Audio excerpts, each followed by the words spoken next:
গণভোটের রায় অনুযায়ী সংবিধান সংস্কার পরিষদ তারা গঠন করতে চান না। জ্বালানি তেলের দাম বাড়ার পরপরই সেই দীর্ঘ লাইন সেটা উধাও হয়ে গেল। এটাতে একটা প্রশ্নের জায়গাও তৈরি হয়েছে। আসলে বাংলাদেশের অর্থনৈতিক অবস্থা একেবারে ভঙ্গুর একটা অবস্থার মধ্যে আছে।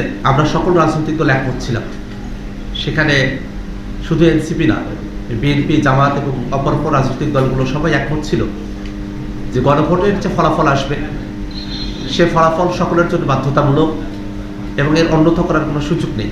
কিন্তু আমরা খেয়াল করে দেখলাম যে বিএনপি 2/3 মেজরিটি পেল এবং শপথ গ্রহণের দিনই তারা গণভোটের যে রায় সেটাকে অস্বীকার করল।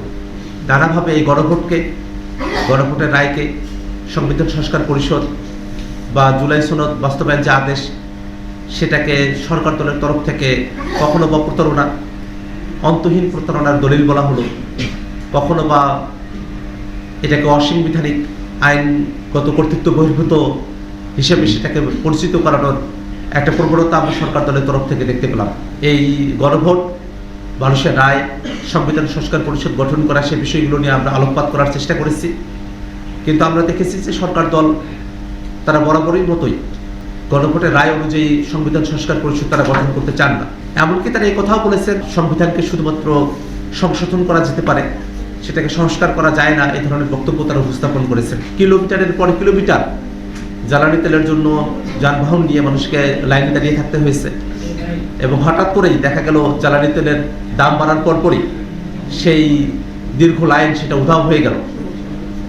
এটাতে একটা প্রশ্নের জায়গাও তৈরি হয়েছে আসলে যে আসলে কি জ্বালানির দাম বাড়ানো হবে, এই কারণেই পূর্বে একটা সংকট তৈরি করা হলো, জনগণকে একটা ভোগান্তির মধ্য দিয়ে নিয়ে যাওয়া হলো, যাতে মানুষেরা জ্বালানি তেলের দাম যে হঠাৎ করে এত পরিমাণে বৃদ্ধি করা হলো সেই বিষয়টাতে মানুষের রিয়াকশনের থেকে, মানুষ যে লাইন থেকে মুক্তি পেল সেই সুস্থিতির মধ্যে মানুষেরা ভুলে যাবে, এই ধরনের একটা পরিবেশ তৈরি করার কোনো একটা মেকানিজম সরকারের তরফ থেকে ছিল কিনা সে প্রশ্নটাও এখন রয়েছে।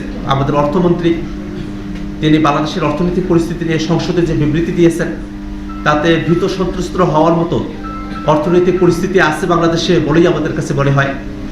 আমরা দেখলাম যে আমাদের সমস্ত সমীক্ষাতেই, স্ট্যাটিস্টিক্সের ডাটাগুলোতে বাংলাদেশের অর্থনৈতিক অবস্থা একেবারে ভঙ্গুর একটা অবস্থার মধ্যে আছে।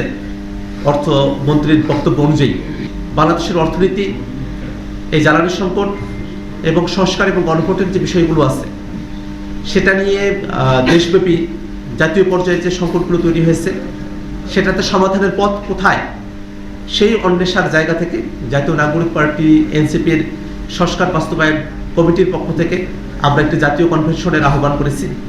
সেখানে জাতীয় নাগরিক পার্টি এনসিপি নেতৃবৃন্দ যেমন থাকবেন, এর বাইরে অপরাপর যে রাজনৈতিক দলগুলো আছে, এমনকি যারা সরকার দলের আছেন তাদেরকেও আমি ইনভাইট করেছি। আমরা আশা করবো যে তারাও সেখানে অংশগ্রহণ করবেন, বিরোধী দলের যারা আছেন, যাতে করে আমরা একটা জাতীয় পর্যায় থেকে সকলের মতামতের ভিত্তিতে আমরা একটা সমাধানের পথ যাতে আমরা খুঁজে পাই।